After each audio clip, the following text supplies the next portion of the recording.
Welcome to Seek, Go, Create, the Leadership Journey, the podcast for Christian entrepreneurs and faith-driven leaders who want to redefine success.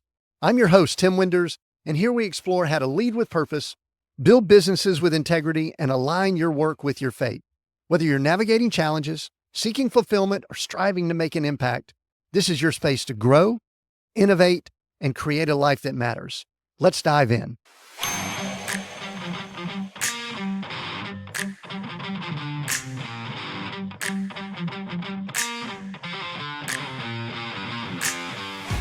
How can faith-driven organizations not only survive, but thrive in today's marketplace? Meet Justin Eklund, a branding expert, author, and speaker dedicated to answering this question.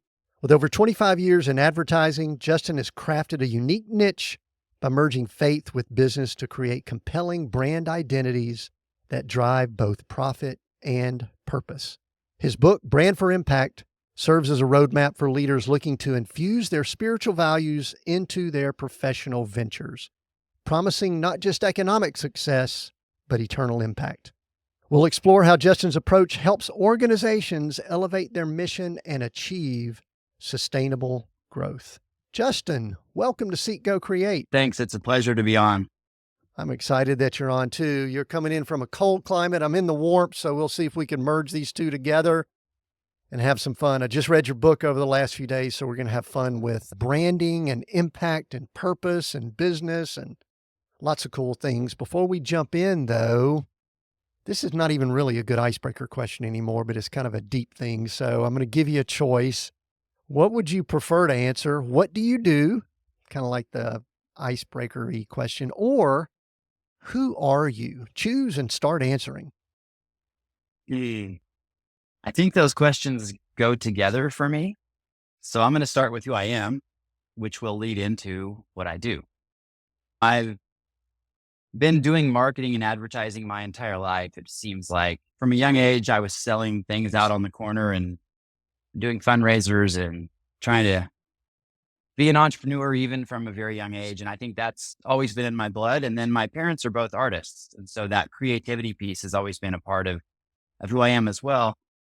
And in high school, I went to a Christian youth conference called Christ in Youth. And the last day, there was an invitation to come forward if you felt like God was calling you into full-time vocational ministry. And for some reason, I felt that tug on my heart, and I felt like this is a big decision, but I feel like God wants me to do this. So I went forward, made that commitment. I had no idea what that was going to entail in my life, but I knew God wanted me to be involved in ministry professionally somehow. So I went to Bible college, discovered quickly that God was not calling me to be a preacher or a missionary or a youth pastor. And so I was a little, confused, wondering, okay, God, you called me into ministry, but this doesn't seem like this is where you want me to be. So prior to that, I had done some internships with advertising agencies and decided, that's interesting to me. So at least I'm going to get my degree. Came back here to Wichita State University, got a degree in marketing and advertising, started climbing the corporate ladder, doing all the things you do in the advertising world, and really became experienced and talented at writing strategic marketing plans for organizations, for companies, and helping them succeed. So, this seemed like this is kind of who God's created me to be. I'm thriving in business and in creativity and in this area of advertising. So long story short, God called me in a really cool way to a missions organization called YWAM. I didn't know, it felt like a detour from my professional path, but I felt like I couldn't say no. It was also in Maui, Hawaii, so that didn't hurt. So I went there, did 3 months of training in Maui, and then the plan was to go to the Philippines for 3 months and minister to the surf culture. Well, there were a lot of California people on my team, and they were much better surfers than I was, being from Kansas. So I ended up in India. They needed a worship leader, and so I went on the India team and had the most incredible 3 months of my life, just ministering to, making friends with some of the most gracious humble, generous people I've ever met. So that was my missions foray. They asked me to stay on and do communications and marketing for them. And I did that for a while. Really felt called back to Wichita, which it's only God if he can move you from Hawaii back to Kansas, right? So came back here, met my wife. I was playing in a worship band. I looked down from the stage and there was this light coming down from heaven and, this beautiful woman down there. So came down, met my wife. We were, 6 months later, we were married and we've been married almost 26 years now, which is pretty awesome. And she had a job at the time. And so my friend started a medical missions nonprofit and he said, would you come and do development and marketing for me for free? I'm like, okay. That doesn't seem like, again, the career path is not going in the direction I thought it was going to go. But I really felt like God was saying that he wanted me to do this. So I did, got him really off to a strong start. Music has been a part of this journey, ended up leading worship for a youth group in town. And my friend who was the youth pastor, as soon as I got there, he left. And they said, all right, would you stay and be the youth pastor for a while? And then after that, we think we'd like you to do communications for us. And we don't have a job and it's not even going to be full time. And we don't know if it's going to work out, but we know this is what you do. And we would love you to do it for us here at the church. So after my wife and I prayed about it, we did it. And looking back in retrospect, I had a front row seat to watch God grow that little church of 500 to over 5,000 in 14 years with 5 campuses and tremendous life change, tremendous impact. And all of that is just really God's leading and God's guidance. And somehow I had the good sense or the courage to be obedient to where he was leading me, even when it didn't make sense. So that was marketing and ministry all wrapped into one. And looking back, you're like, hey, God, this is what you called me to do. So 10 years ago, we felt like, hey, we've done what God called us to do here at the church. Now we feel like he's calling us into the marketplace to help purpose-driven leaders, business owners, entrepreneurs really make a greater kingdom impact through the work that they do, not only in ministry, but in the marketplace, and really helping them understand that they can see their work as a sacred activity and really grow their business, whatever it is, glorify God at the same time. And then at the same time, really infuse their faith into their brand and have a more impactful presence in the marketplace and be more successful ultimately. So our company, Grove 9, is 10 years old. We've been doing that for the past 10 years. And it's just been a neat journey to look back and see God's faithfulness throughout every step of the journey. Well, one thing that's curious to me, you mentioned that both your parents were artists. What type artists were your parents? So fine arts, painting, and they both had fine arts degrees. So Were in the marketplace at all, or were they in education, or were they creating that?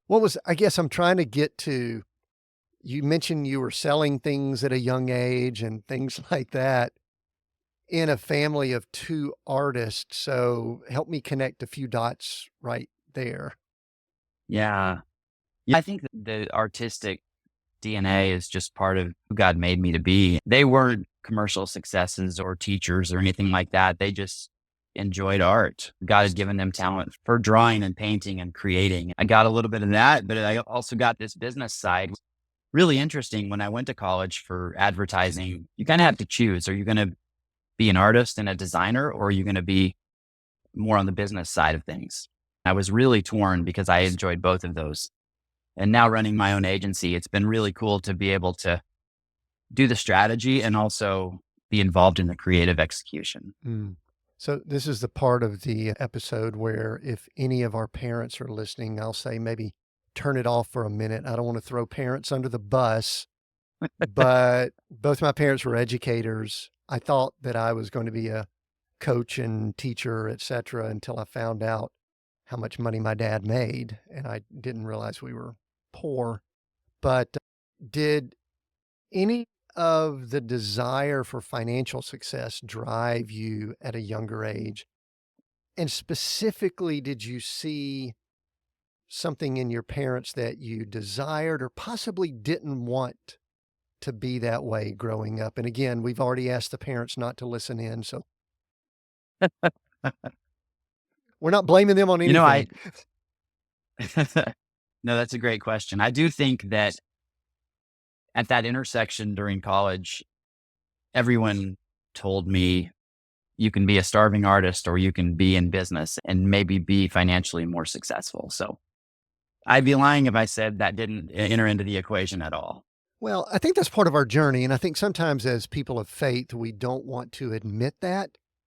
But that was what drove me in the 80s, man. I was go, go, go 80s. I was going to make me some money.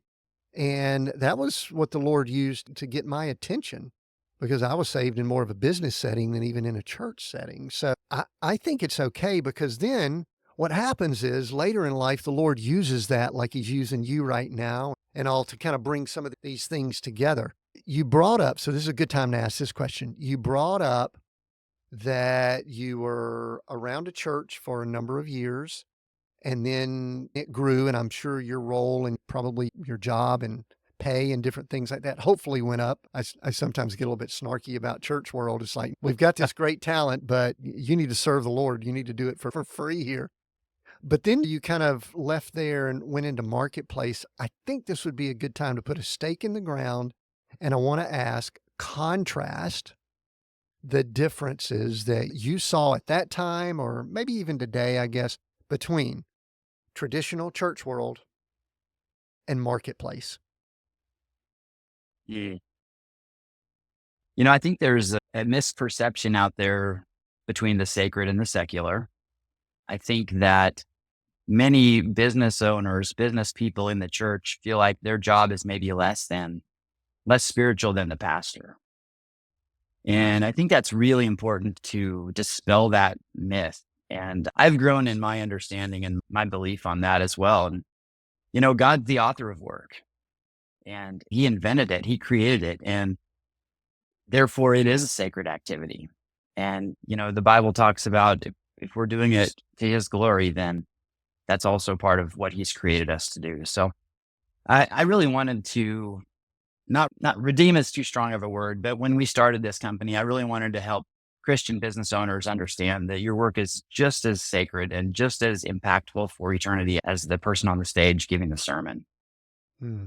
So you mentioned you went to Bible school. I went to Bible school a few years ago, about 7 or 8 years ago. And just to kind of throw a little bit of gas on that fire, I just got started with this divide between marketplace and full-time ministry type things. I noticed that there was a real pecking order with the way they talked about certain roles.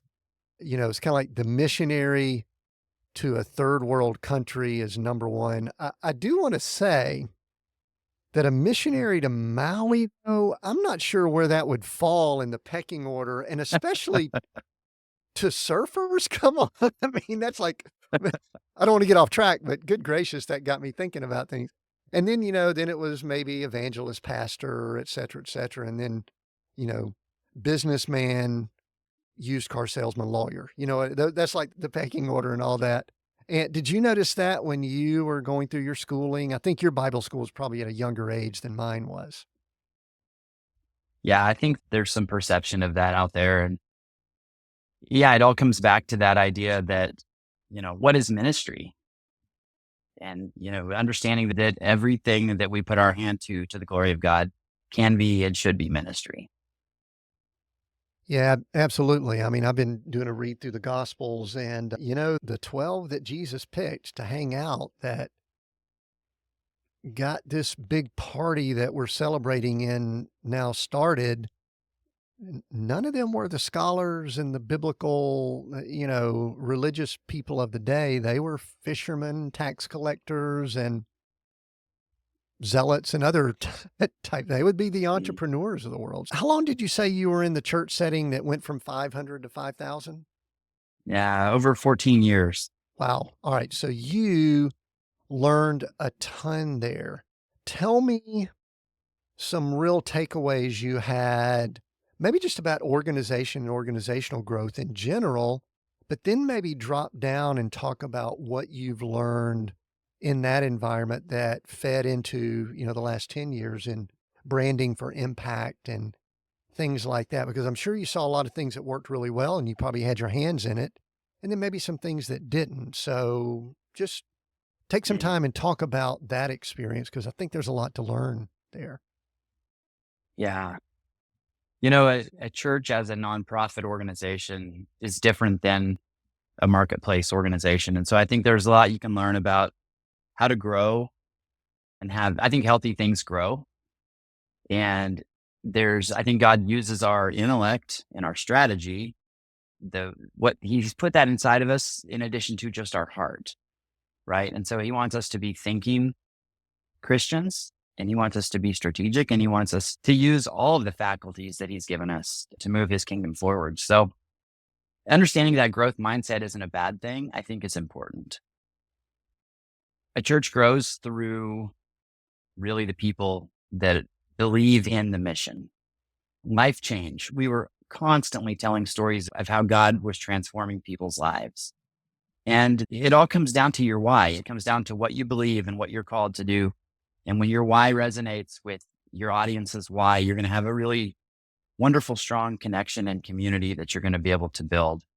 And I think that's true in the church, and that's true in the business world and in the nonprofit world as well. So telling stories of life change, telling stories of transformation, that's how you engage people's hearts and ultimately engage their resources, which is so closely tied to our hearts.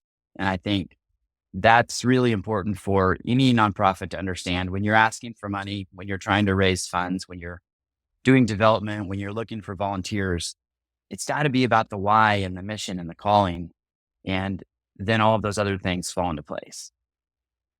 One of the things when we get into marketing and even branding and sales, and you just mentioned the word growth, all of those things, for people with certain personalities, mine, it can sometimes be a slippery slope, Justin, where you begin going down a path where you say something to the effect of, well, if we had more revenue or if we had more people in the seats, we could have a bigger impact, we could have a bigger budget, we could do more.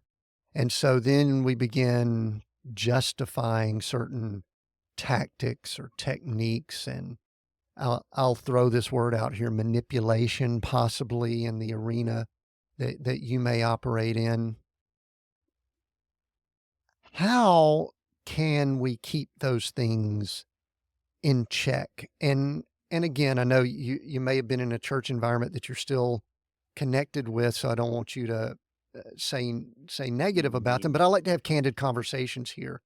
What are some Yeah. challenges in a local church that's going through growth? They believe that they've got a call to church their town or their area, and there's certain ways you could do things that might be shortcuts or things like that. Talk a little bit about that challenge. Yeah. I mean, I think it comes down to the heart of the leader. And that's really the most important thing. Are we serving God with integrity, with excellence, with honesty? I can talk about this later, but we founded our company on the fruit of the Spirit in the book of Galatians. And I think if a church is following and growing in the fruit of the Spirit, that's going to help inform those decisions. It's going to help their motives be pure, and a lot of times in the church, there's this idea of, church stealing or, member stealing or taking somebody from this church. And, that's not a healthy thing. That's not something that I think sincere churches are ever trying to do. I think the statistics are overwhelming in terms of the number of unchurched in our communities. There are so many who are not connected to a faith fellowship in any way. And there's so much opportunity out there, and people resonate with different styles and different methods and different denominations. And, I think it's important for a church to have the greatest influence that it can and build as much awareness as possible and say, this is who we are. This is what we believe. And this is how we do it. And if that's interesting to you, come and be a part of it. Come check it out and see what happens. So you never want growth for growth's sake. You want to always have growth for kingdom purposes. And, it's about leading people to Christ and helping them grow into fully devoted followers. And I think if that's your heart and that informs that's the lens that you make decisions through, I think that's going to keep a church on track. One thing that fascinates me, and you did a great job in the book, Brand for Impact. I've got it right over here. Is the reason I'm glancing over there. Got it on my Kindle here. One of the things you did a great job of is you went through some techniques and all, which was awesome, but you also brought some stories in of real world leaders that are out doing this. I'll make a statement and I'll let you respond to it. One of the things I observe, because I work with nonprofits and also work with for-profit, and my observation is this. In the nonprofit world, many times leaders struggle with bringing in what I'll term as Babylonian or worldly techniques, methods, etc., to function and operate and grow their organization. In the for-profit world, what I notice is they're operating in the Babylonian system and they're attempting to lead with faith and, like you mentioned, the gifts of the Spirit and things like that. I'll kind of frame that and just maybe let you respond, because I know you work with both. What do you see related to that also? Similar tension or some different things? I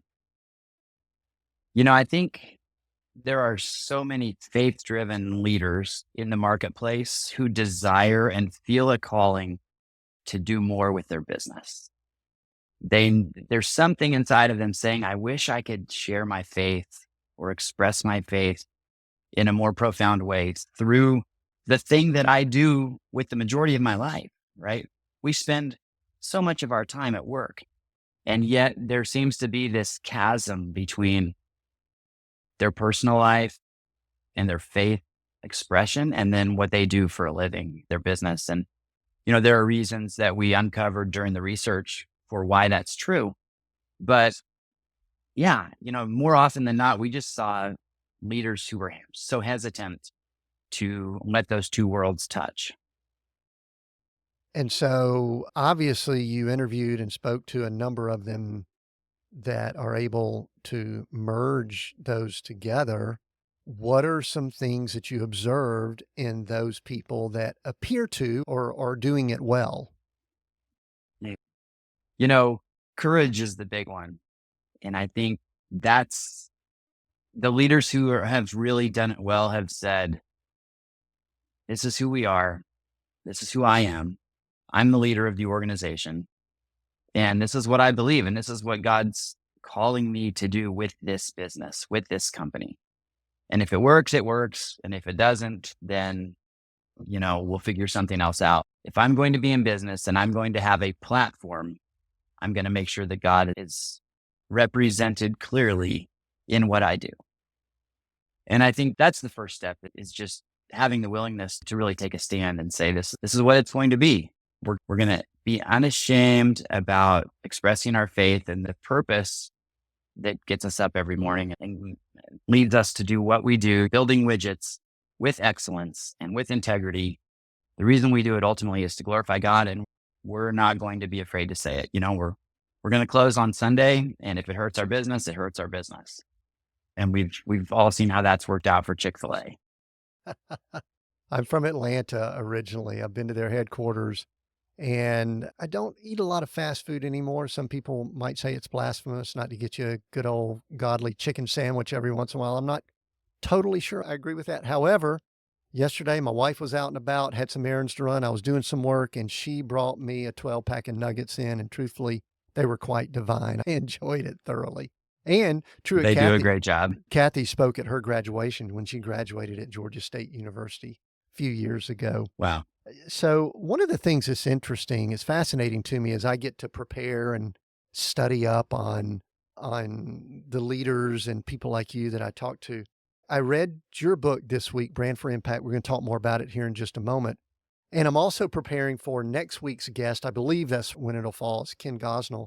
And he works with CEOs that are working towards being well done. I mean, not being well done, but at the end of their journey, they can say it was well done. And we know what the reference to that scripture is.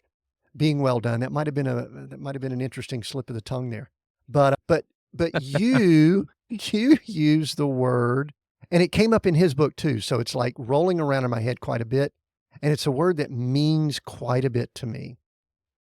And it's the word stewardship. I really see a lot of leaders, both in profit and nonprofit, that aren't doing well, that aren't getting the message of well done that we'll talk about in next week's episode, that are not stewards. They really perceive themselves as owners of everything in the organization. But the ones that seem to do well,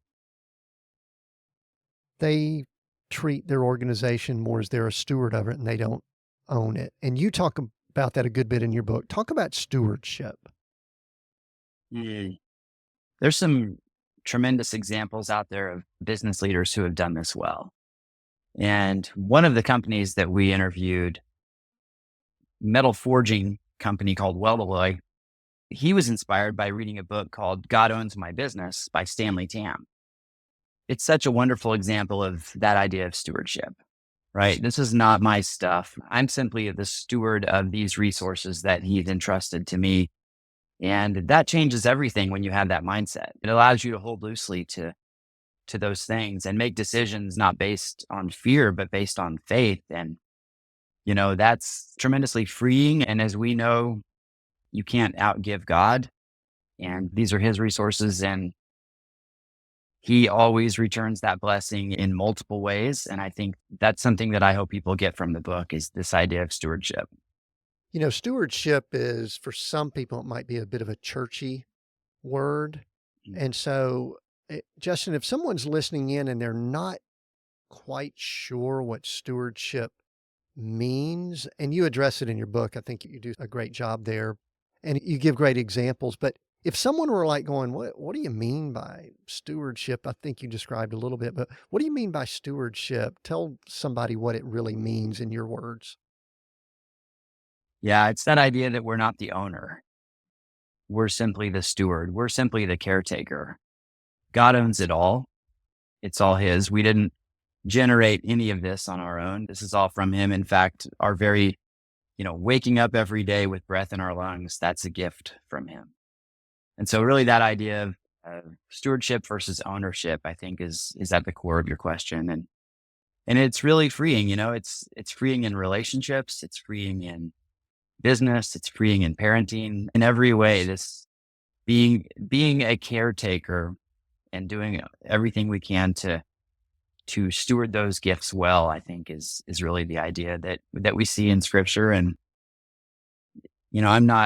I'm just over the 50 mark, so I'm not young anymore. I like to think I'm not old either, but I've had enough life behind me to see that God is so faithful. And I think that's helpful to have some road in the rear view where you can say, yeah, this works. And this is the way God's created it to be. I use AI at times to do some descriptions and things like that. And the word that AI uses over and over again for people like you, like me, who's 10, 11 years older than you, is seasoned. Yeah. We're seasoned, which I think is a nice way of saying we're older, mature, or something like that. Justin, I am curious because I love the fact that y'all interviewed and you interact with a number of people. Can you think of any practical, either day to day or just practical things that leaders do that reflect stewardship versus ownership? You see it in generosity. You see it in a business setting. We're talking about this idea that we're stewards, not owners. And the goal is to grow the company to God's glory and for God's impact. Changes your perspective, allows generosity, allows the organization to do so much more and to shine their light even brighter because they have a different mindset about their revenue and of their priorities. Yeah, I love you mentioned generosity because especially when money starts being factored in, you can learn a lot about people when all of a sudden that comes into play. Along the way with your agency, this aspect of brand became important. Obviously, you've written the book Brand for Impact.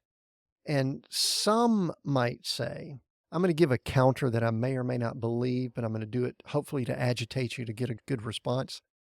Some might say that if you're doing it for the Lord or you're doing it for mission or whatever, that you know what, brand isn't that important. How would you respond if someone says, I'm not concerned about my brand. Brand isn't that important? I would strongly disagree with that statement. You have stirred the hornet's nest. We live in a noisy world, and ultimately, we're called to share God's love and God's truth and do it in a winsome way.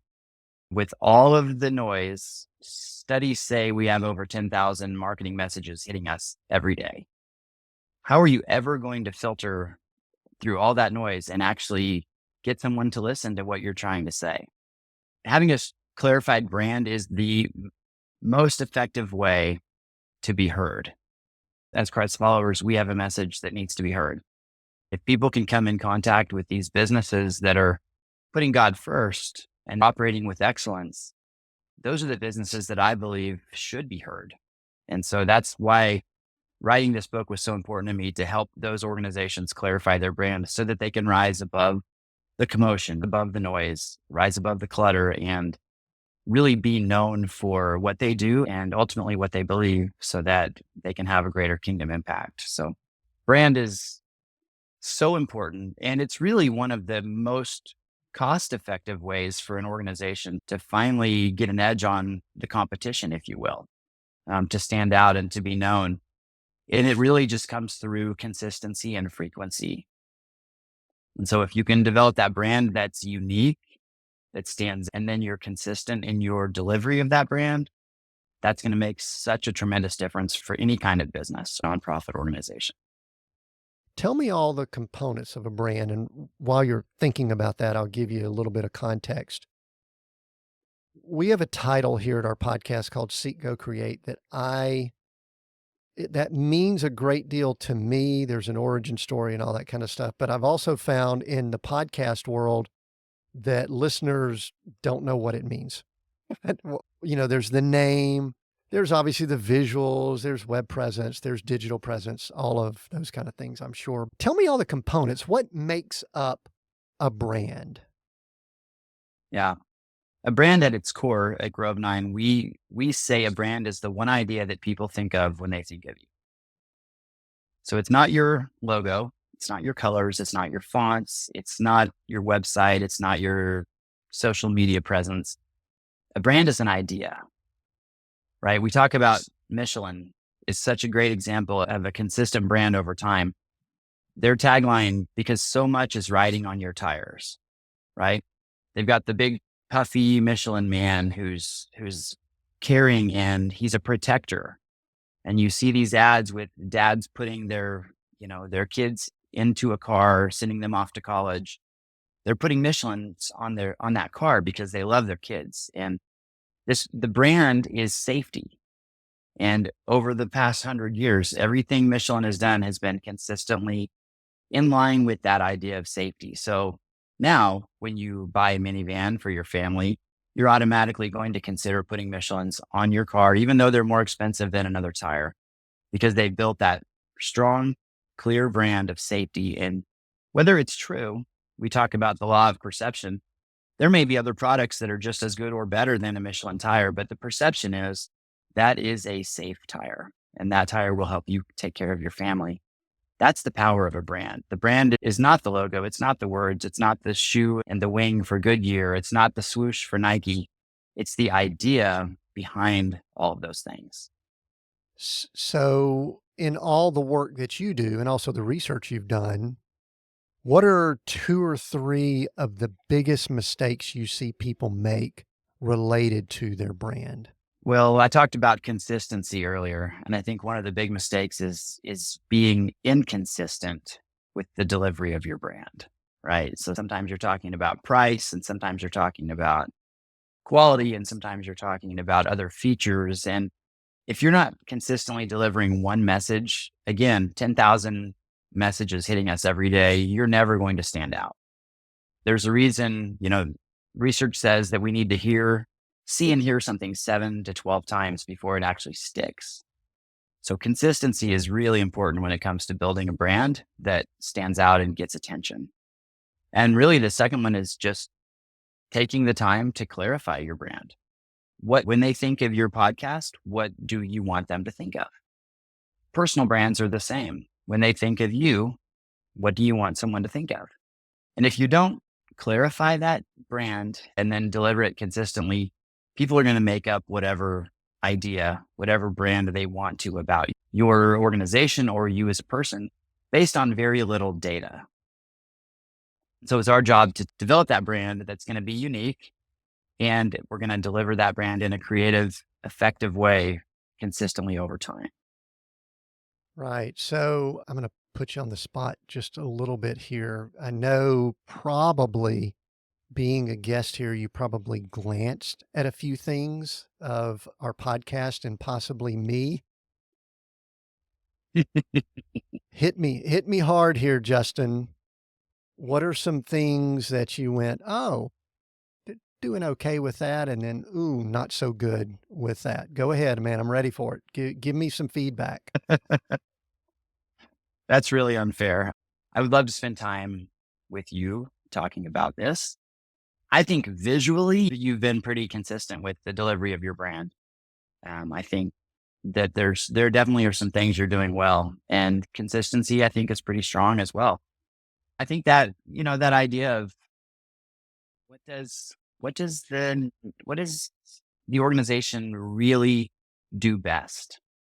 And what do you want people to think of when they think of you? Because you offer, a wide array of services to people. And even your podcast has, so many interesting guests from all these different fields. But what's the thread? What's the one thing that you want people to get? Like, if I give Tim an hour of my time, this is what I know I'm going to get in return. And I think that's really the important thing, is to put a word to it. Coca-Cola, their brand for forever has been happiness. And they've committed to say that when people think of drinking a Coke, they're going to think of smiling and joy and happiness. And everything you've seen has been people enjoying the time with each other, drinking Coca-Cola. And I don't know if that beverage actually brings joy to a person scientifically or physically, but from a branding perspective, they've done a really good job of telling us that that's the result we can expect when we crack open a Coke. So I think that's really my best advice, is really figure out what that one idea is. And then that you can infuse that into everything. There's an app on my phone that I love. It's called Evernote. And in a perfect world, you develop this brand idea before you actually even name your company or your podcast or your nonprofit. And then you can infuse that brand into the name and into the logo and into the website and into everything that you do. So Evernote, it says what it does. It's a place for your notes, and they're going to be there forever. It's brilliant. The logo is an elephant with a little dog ear like a page.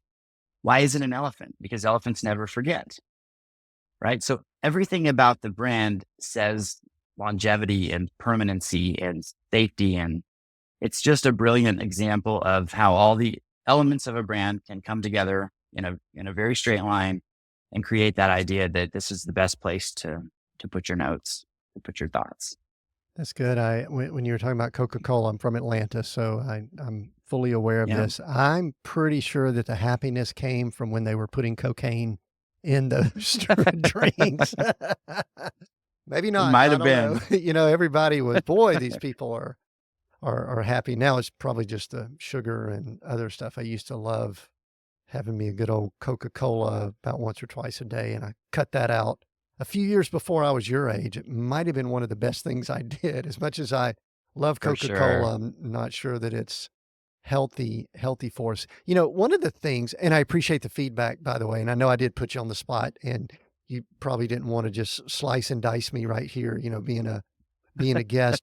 But one of the things, and I don't know if this is something I'm sort of cynical about or whatever, but one of the things that I observe is that we have quite the celebrity culture in the world that we're in today. And I observe, and I don't know if this is a correct or incorrect observation, that there seem to be different rules for people that have a celebrity brand. And so I'd love just if you've got thoughts or anything, because there's what I'd call an average Joe business guy building it from the ground up or whatever, and then there's someone who's already famous, well known, as if they can almost do anything without some of the principles that we're talking about. So does that make any sense? I guess just speak to a little bit of personal and or celebrity branding that we see quite a bit if anyone jumps on any social media platform. Yeah. Interestingly, I think that we're seeing a shift where celebrity brands almost have more freedom to express their faith, right? Steph Curry has Bible verse on his shoe. Almost every, not almost every, many of the post championship interviews that we watch athletes give, they give glory to God first and foremost. They're not ashamed to put their faith out there, even if it were to hurt their personal brand, which it doesn't. It enhances their brand. It draws me to certain quarterbacks in the NFL because I know that they're men of faith. They're not ashamed to say Jesus won, right? It's on the t-shirt. It's just, I think that's really been interesting to me to see so many celebrities use their platform and their celebrity to express their faith. And I think the business world, the average Joe can take a cue from that and say, if these guys with so much at stake are willing to share their faith in a very public way, why am I so hesitant to do that in my business? So we got a few minutes left here, and I want to talk more about your book, but I also want to give maybe some practical things that some people listening in. I know that we have listeners that are operating for profit, and then I also know we have ministry people that are operating in the nonprofit. Some actually have both too, by the way.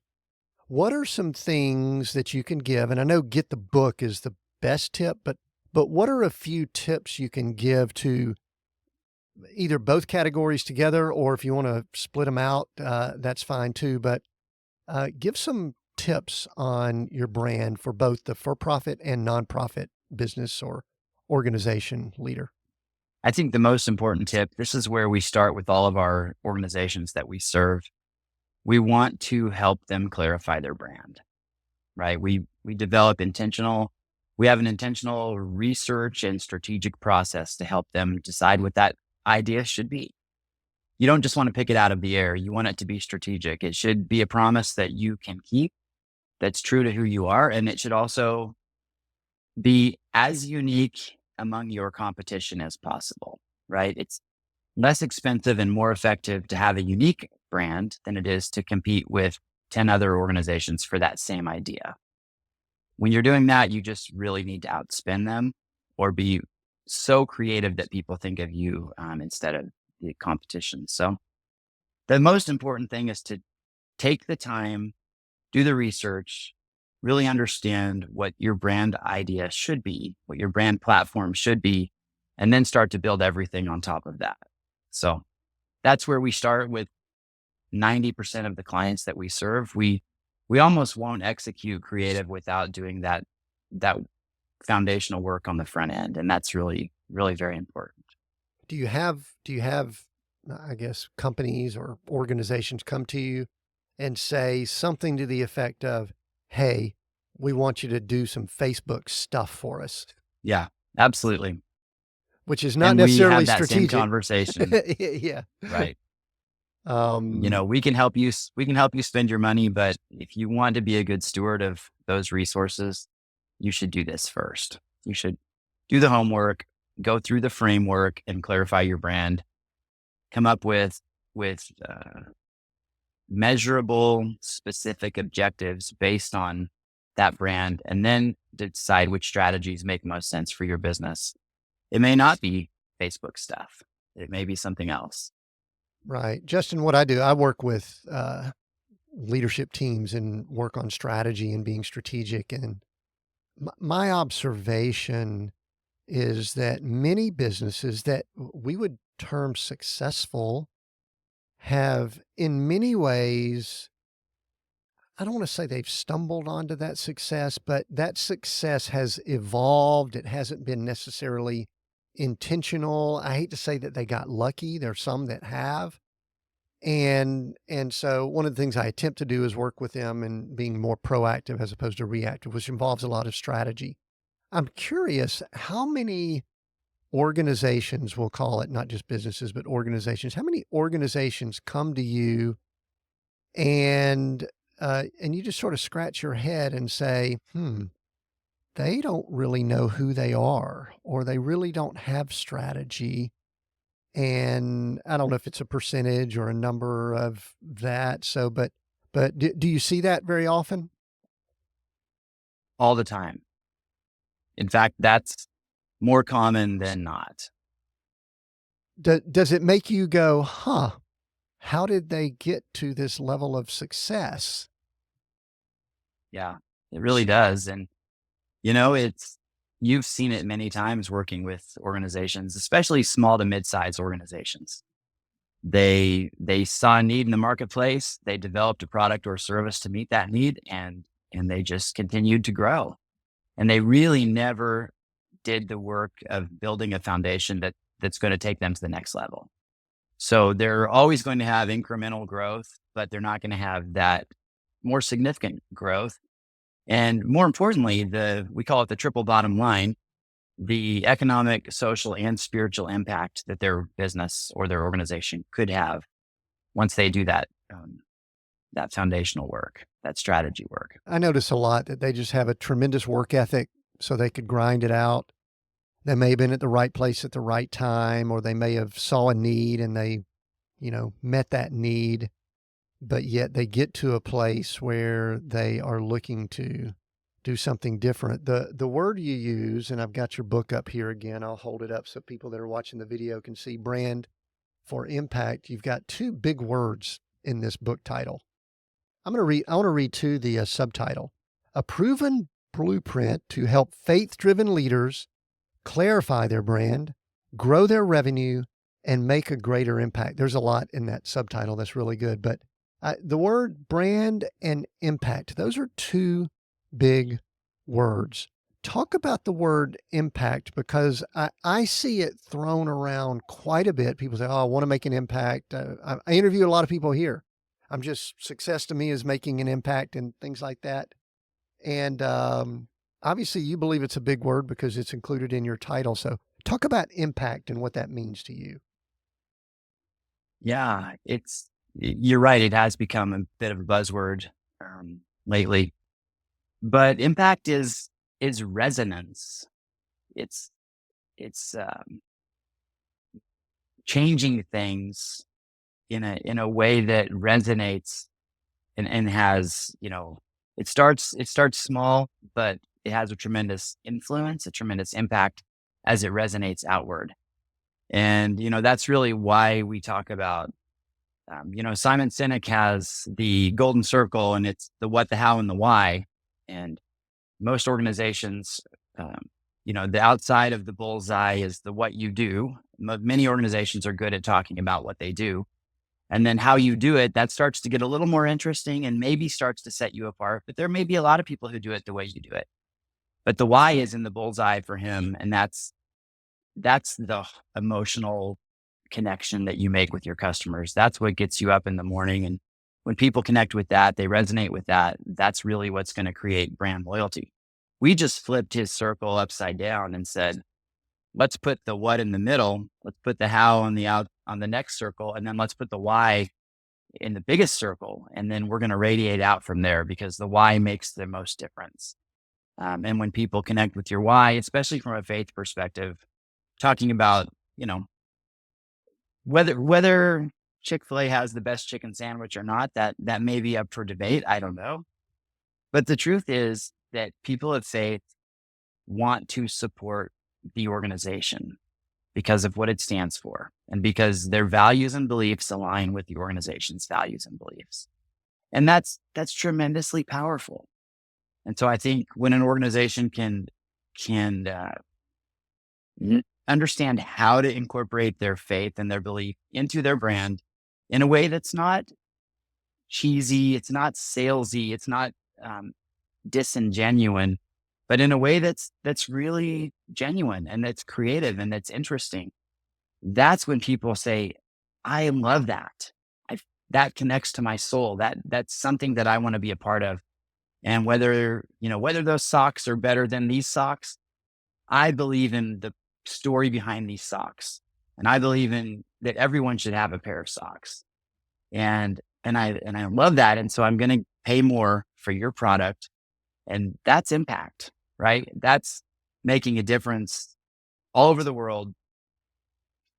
And I think that's such a cool thing that we have the opportunity to do through the arena of business and nonprofit is have this tremendous impact today and obviously ultimately for eternity. That's our bottom line. That's why we do what we do. And we're called for the Great Commission, right? To make disciples. And I think that's ultimately business is such a great way to do that. And I think so many people are missing out on the opportunity to have more impact and have more influence, and more fully fulfill the Great Commission in their lives and in their work. At your agency, I believe, if I'm understanding it correctly, you could correct me if I'm wrong, y'all obviously help people with the clarity and their purpose and things like that. But I think you also do what I would call some of the granular, tactical things, website design and campaigns and things like that. Is there one of those that you enjoy more than the other at this stage of your career? It's a great question. No one's ever asked me that. It's not a trick question, and We no one's developed- listened to, oh my God, Justin just said he hates doing websites. He just wants to do clarity with people. No. No, I mean, but yeah, I'm just curious because we do evolve. And Yeah. so I'm just curious because the book really spoke more of the clarity message than the application message. So Yeah, that's why I was wondering, which one speaks to you more now? that's a great question. The reason it's challenging is because once you do the clarity, you get to express that in all of the mediums, in the website, in the logo, in the social media, in the email marketing, in the billboards, in the public relations, in the swag, in the signage, like it's everywhere. And so that first piece, that fundamental brand clarification and that strategy, that's so pivotal to everything else being effective. But I would say if I had to pick one, we build identities, we create logos for organizations. And the logo is, you talked about the pecking order earlier. The logo is pretty high up in the pecking order when it comes to the thing that influences the other visual elements of a brand. So I would say that designing logos that, again, they don't just look good, but they have objective criteria for why they work. They're on brand, therefore they're going to be so much more effective than just simply, hey, the founder loves, golden retrievers. And so we knew we had golden retriever in the logo. Like, what? Why? What does that have to do with anything? Or the business initials, right? Just having two letters creatively joined together in the name of a logo is fine and interesting, but it could be so much more. And I think I get pretty excited about designing logos that really express the brand platform in a powerful and effective way. When you look at Goodyear, Goodyear tires, their brand is really about performance and speed, right? And they've got the running shoe with the wing, and it's this idea of speed and performance, and that's that's powerful, right? It's so much more powerful than maybe just a G and a Y put together in an interesting way. So I think there's lots of research you can do on hidden meanings and logos, and sometimes it's a little too subtle and people don't actually get it. But Amazon has the smile and it goes from A to Z, and it says we do everything from A to Z, and we're going to give you really excellent customer service that's going to make you happy at the same time. And so I think there's designing an identity and a logo that incorporates the brand is really fun. One thing that came to me, I was smiling, maybe not chuckling, but I see people often that are newer business, maybe, I don't know. I actually see some more experience that they feel very strongly about putting LLC or Inc. or, and I've got an LLC now, so I need to put it, which I'm not sure. We don't need to go into that discussion. But the thing that came to me earlier when you were speaking is that my guess is that someone has that clarity. Then the rest of it is, I don't want to say it's easy, but maybe it's simpler or it is easier. I mean, would that be accurate? Yeah. The decision-making process is much easier, right? It goes from being subjective to being objective. And so now we have actual data informing the decisions that we make. And we don't just have to take a vote and see which logo everyone likes best. We can actually say, these three options are all on brand, on target. They're going to be effective for you.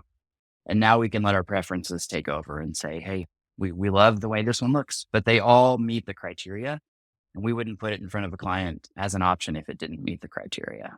Justin, you say that the book is to help faith-driven leaders in the tagline here. I've used that term faith-driven leaders before. Sometimes I wonder if people really know what that means. How do you define faith-driven leaders?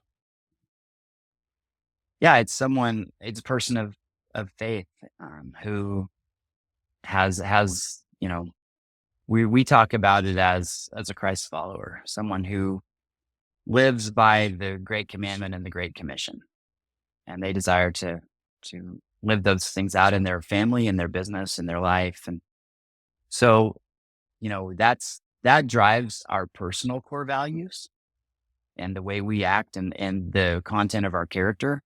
And the idea behind the book is to challenge and equip them to do that in their business and their organization as well.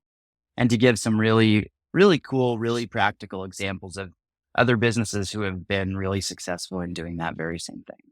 Justin, go ahead and let people know how they can connect with you at Grove 9 or get the book.